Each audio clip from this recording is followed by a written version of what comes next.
to Map to the Future. Today, I'm going to talk about something that has been on my mind for a little while, and that is the clear reality that we can no longer pretend to ignore, that there is a genuine spiritual war taking place in the world. It feels deeply fractured, and you only have to look to see what I'm talking about. Families are torn apart, nations are divided, and trust in institutions has never been lower. There's a palpable sense of darkness and fear building wherever you look.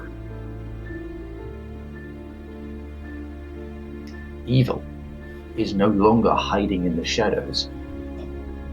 It's walked boldly into the light. There's a word that is used for it. It's tolerance. And Roger Scruton, I think, put it differently. Evil preaches tolerance until it is dominant, and then it seeks to silence, punish, and destroy all goodness. It's because evil must use tolerance to become powerful. It must tell the good in society to be tolerant of the evil things that they see, to allow it to become powerful. And you only have to look at the people who preach tolerance in the public eye these days to understand just how deeply evil those ideas are. Governments across the West are becoming authoritarian police states, while repeating the phrase over and over again, this is for your safety, it's for your own good, it's for the greater good. You've only got to look at what happened with the truckers in Canada, the COVID camps they set up in Australia where they imprisoned the unvaccinated. The fact that this would even happen in a modern day world is terrifying, but it did. The country where I was born and grew up, the United Kingdom, is sinking with ever increasing rapidity into clear totalitarianism. They're looking to eliminate trial by jury. They are pushing digital IDs, and they're arresting people for social media posts. More people than anywhere else in the world, by the way. More people than they arrested in Russia, more people than they arrested in China, and more people than they've arrested almost anywhere else in the world in the same period. It is crazy, it is shocking to even contemplate that the country that gave the world English common law, that gave the world the basis for Western civilization, has fallen so far and so fast. They've just recently cancelled mayoral elections as well, because it became obvious they were going to lose them. The Labour government were going to lose, and so what did they do? They cancelled the elections. Because what else do you do if you're a dictator and it looks like you're going to lose an election? You just don't have the election. Compassion is being weaponized across. You've got to look at the immigration crisis for this, like a genuine care for humankind, which very few people would honestly turn around and tell you they don't believe in, has been twisted into suicidal empathy, to pushing people to open up their borders and let everyone and sundry in. And the devil's favorite disguise is the apostle of brotherhood and tolerance. That's what his favorite disguise is. The favorite disguise of evil is, I'm here to help, I'm your brother. Let's let everyone in. And you've only got to take the border thing and convert it into a very simple question. if it was your home, would you leave your doors open, let whoever wanted to wander in, not knowing who they were, what they did, what they stood for, what their past was, what their morals were like? Would you let just anyone wander into your home? Of course you wouldn't. And yet you're told that the compassionate thing to do is let anyone wander into your country, because clearly we here in the West owe them a debt of gratitude. Public education has been usurped, captured, corrupted. It's no longer about truth or your skills or your abilities. In almost every sense, it's ideological indoctrination. There's thousands of cases of explicit sexual content and critical race theory being pushed on children under the guise of inclusion. And these are nothing more than the agents of evil. There's nothing more to it than that. They aren't anything else. They are there to corrupt away the real moral fiber of society. They target children with sexual confusion and irreversible medical mutilation under the guise, again, of care.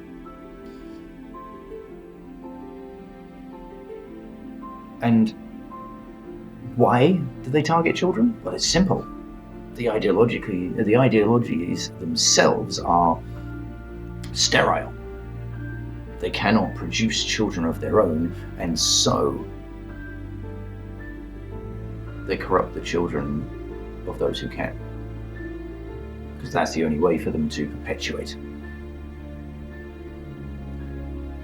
It's beyond the pale of evil to do such things to children.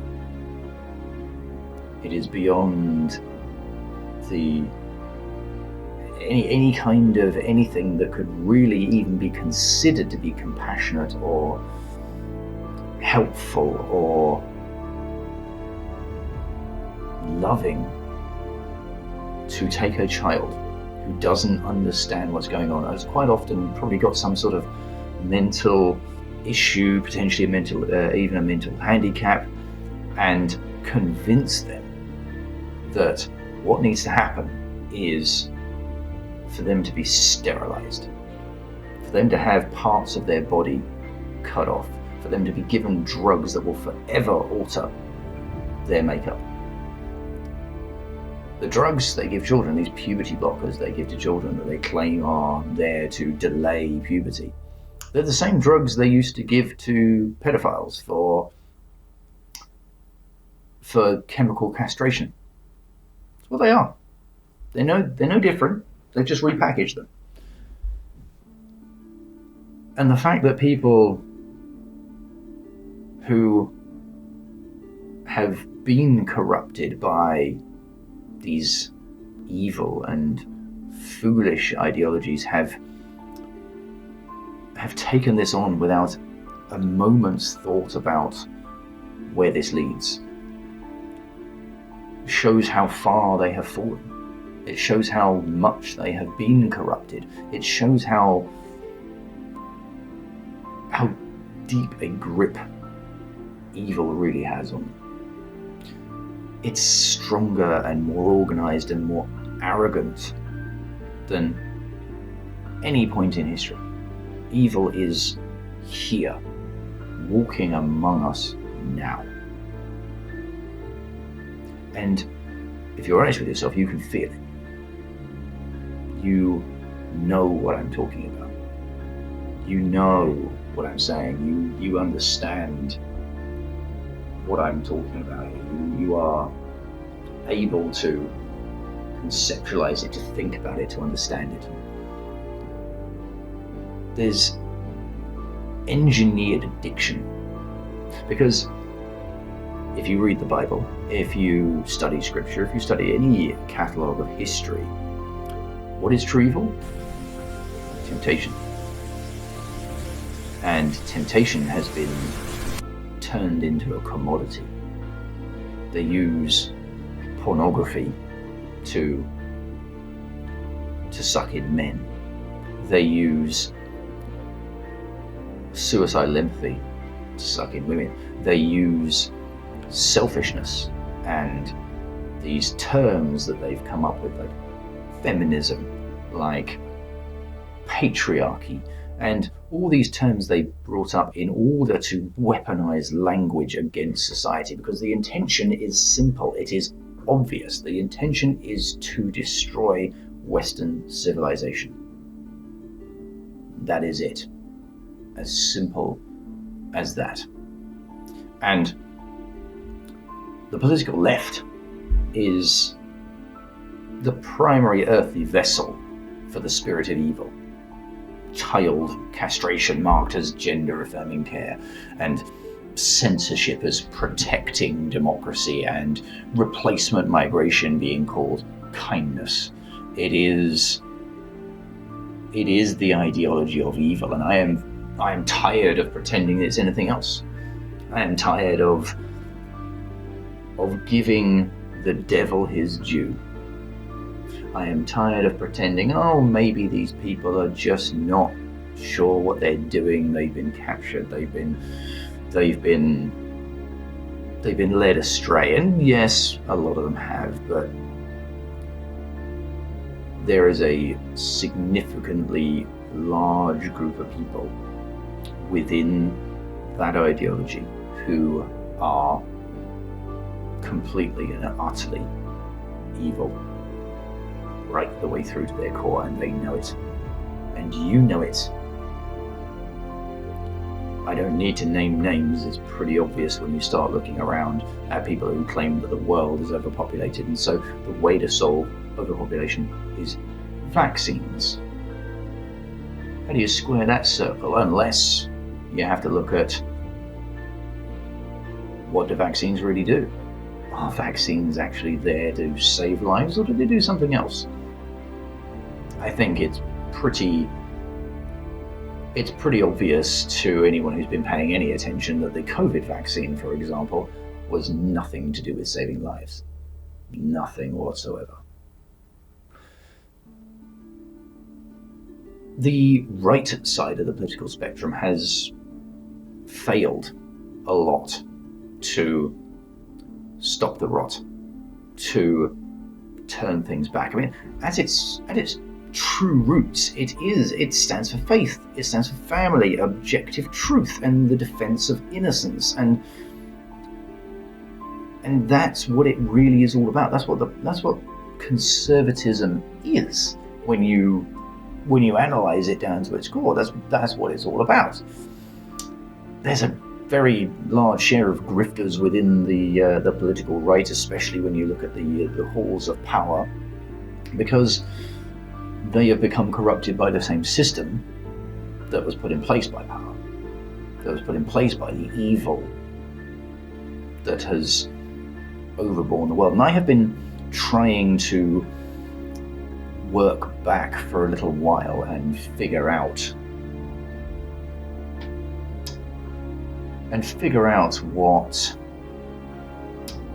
where it began. Where did the corruption point of the West begin? And it's hard to say, because I think anything that you pick will be more challenging, and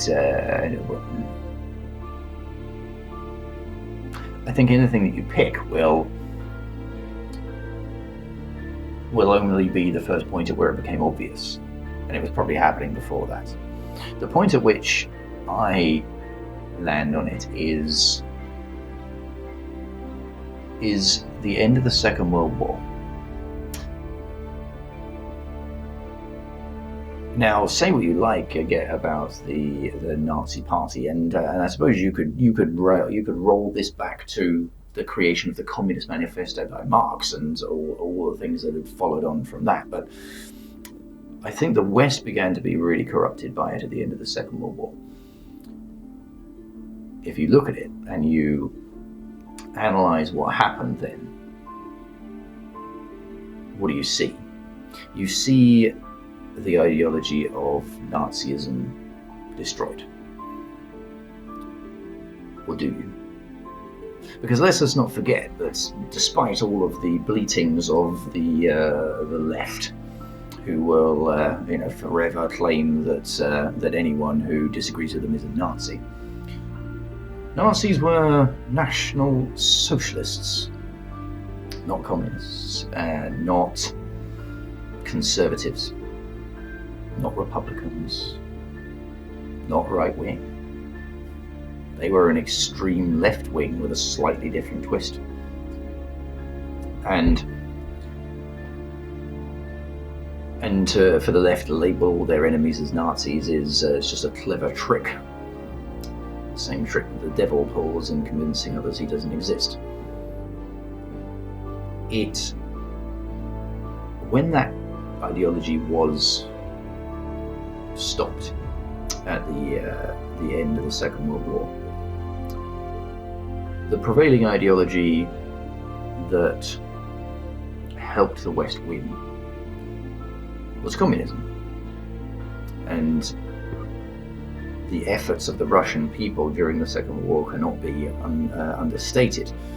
They had a very significant input in winning the war. However, what followed on from the war? The Nuremberg trials. The Nuremberg trials, what were those? That was where they paraded out the chief architects of the Nazi movement that were still alive or had been captured, and tried and executed or imprisoned them. Now, the strange thing that happens for me is I actually think a lot of the people who interviewed those people, who spoke to those people, because there's studies, there's discussions, and there's psychiatrists and psychologists who are brought in to speak to these these prominent Nazis, to try to understand them, to find out what it was about, and pretty much all of them reported the same thing. These aren't monsters, they're people. They're normal people who have simply walked down a path believing they were right. And yeah, there were definitely some among them who were monsters. But so many of them were there because they had followed ideas. And I actually believe that a lot of the people who listened to them at Nuremberg bought into those ideas. And I think that is when the combined ideologies began to permeate into the West. Because up until that point, the Western world, and let's categorize the Western world as, at the time, the British Empire, the French Empire, America, and you can call it Germany and Italy and some of the other countries of Europe. That was the pinnacle of civilization. There was nothing in the world even close to what the West had. The Japanese were close, but you saw what happened to them. But there was nothing even like what the West had. And the idea from the left was that was in itself evil. Christian nationalism was evil. And by the way, jumping back to the UK very quickly, they've recently classified Christian nationalism as terrorism in the UK. It's a far-right ideology. To support Christian nationalism is terrorism in the United Kingdom. Believe of that what you will. Take from it what you want, but it is clear and obvious to me that we have sunk an awfully long way.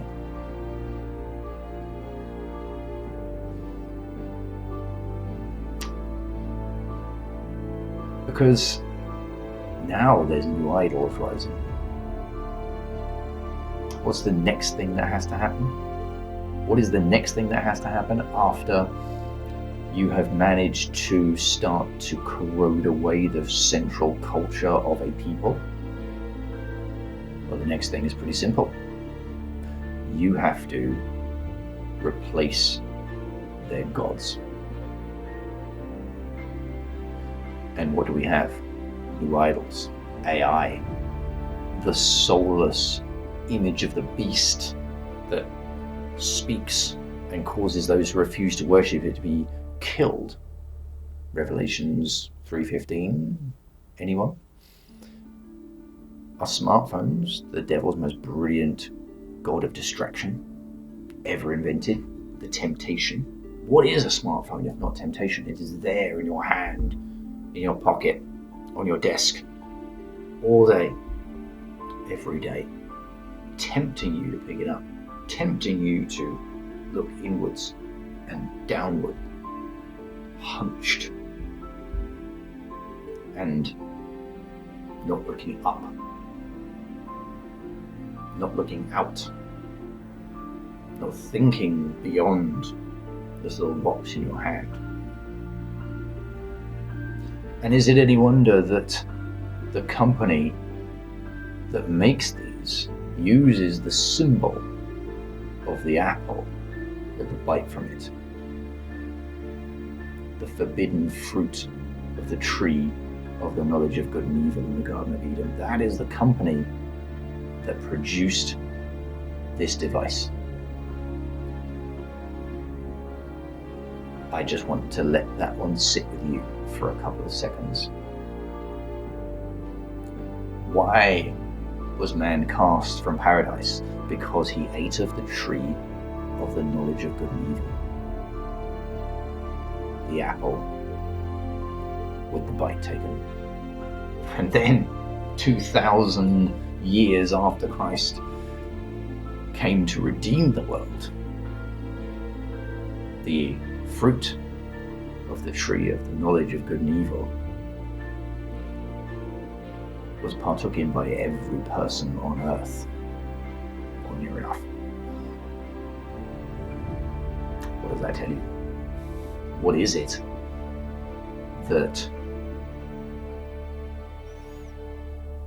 that really means? The symbolism is almost too stark to be ignored.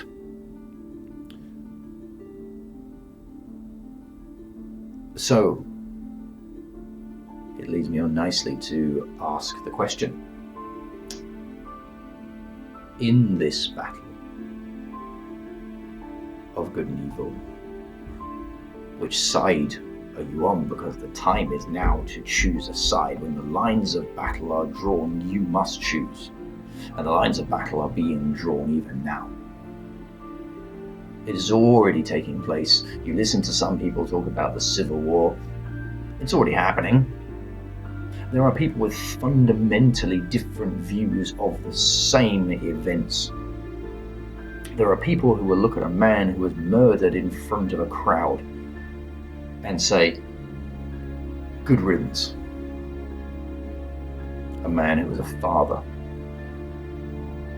a husband, a Christian, a good man, who did what the Christian faith tells us to do, which is to go out and talk to people, which is to go out and spread the word of God and tell others about it. And for it he was killed, and there are a vast number of people across the Western world who celebrated it. And there are others who deeply, deeply mourned it. Two fundamentally opposed worldviews. The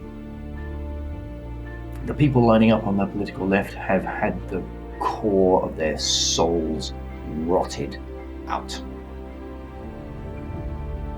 And they have bowed to a false idol.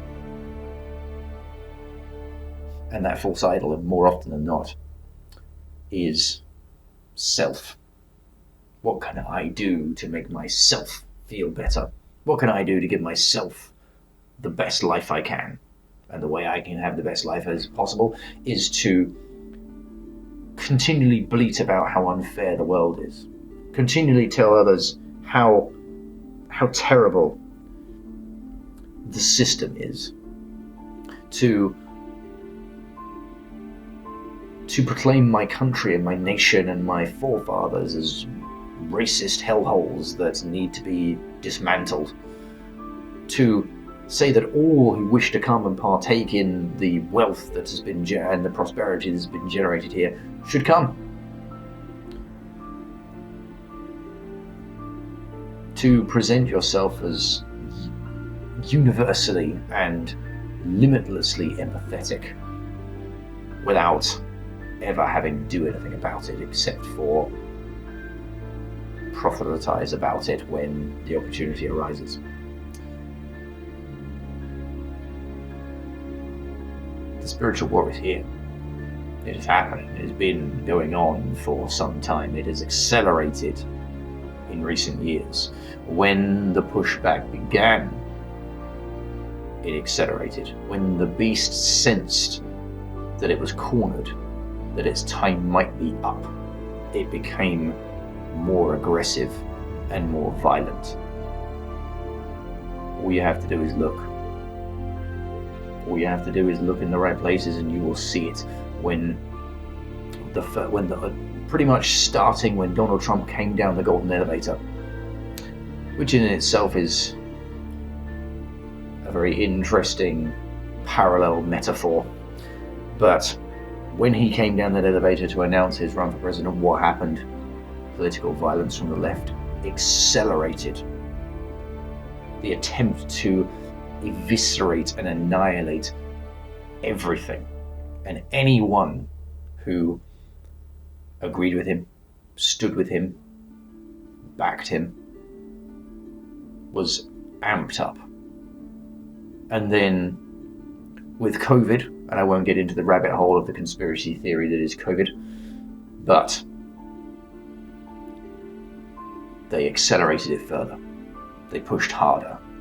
They did all they could to force a doctrine upon the world, to force a medication into as many people as possible. The medication, by the way, that I will say here and now was designed entirely to eliminate and reduce population, to create infertility, to create disease, to create illness, and to reduce the population of the planet. That is exactly what it was there to do. To force you to stay in your homes, to wear a mask across your face whenever you went outside. It was the biggest push that evil ever tried. And then over the preceding and following years, after it tailed off, what did they do? They went after everyone who opposed them. They ramped up everything they could against them. They did everything possible to stamp out resistance. They removed people's livelihoods. They shot people. They imprisoned people. Everything they did was designed to spread fear of standing against them. And who are them? The people I've been talking about. The evil that has perpetrated the world. But there is hope. Because something powerful is stirring.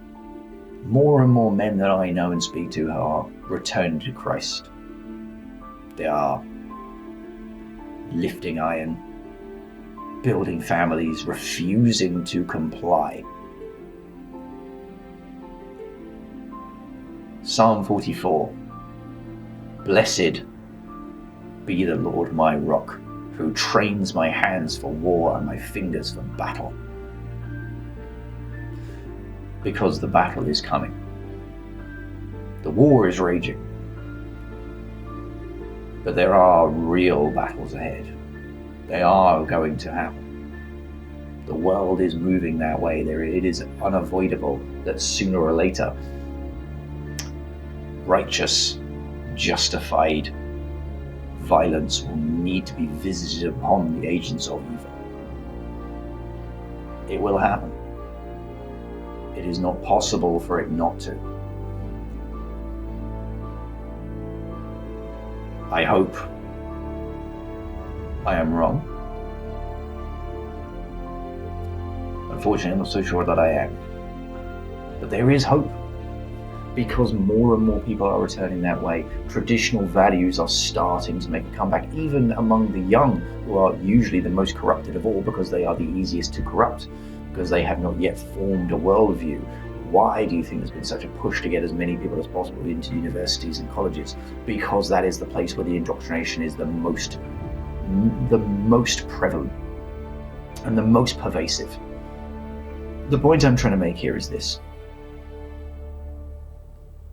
The more people I speak to, the greater my hope. The mask of evil has slipped, and more people are waking up to the reality of it and are pushing back against it, fighting against it, doing all they can to prevent it from becoming more powerful, to prevent it from getting its grip deeper and tighter.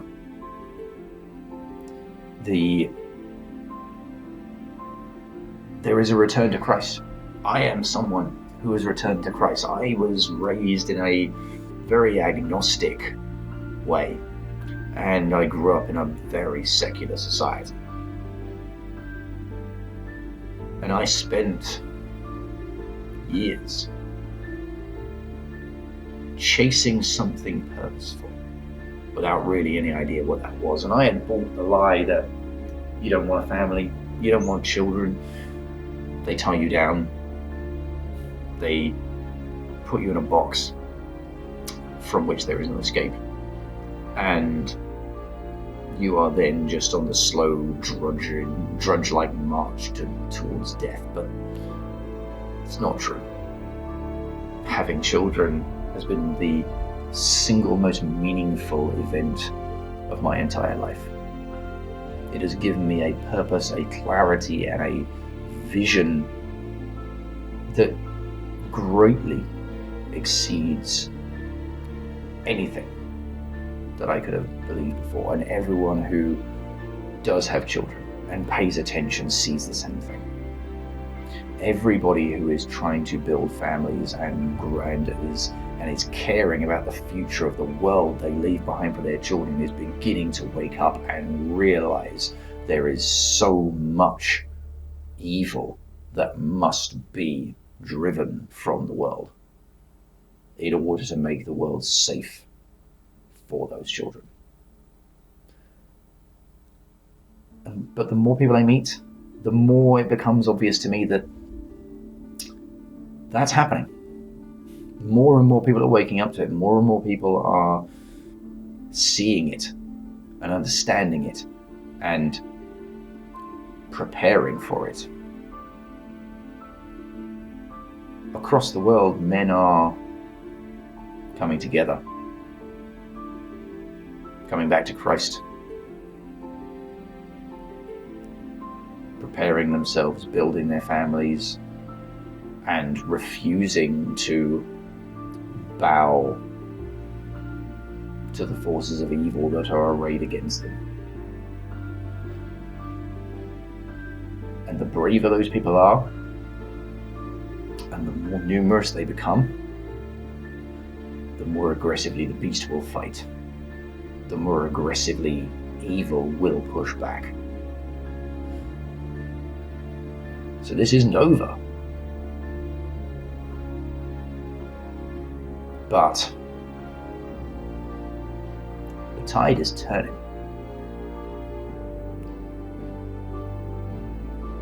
The world is slowly starting to heal.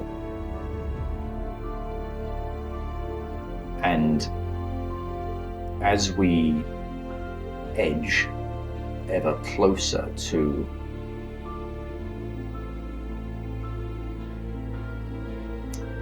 the rediscovery of truth,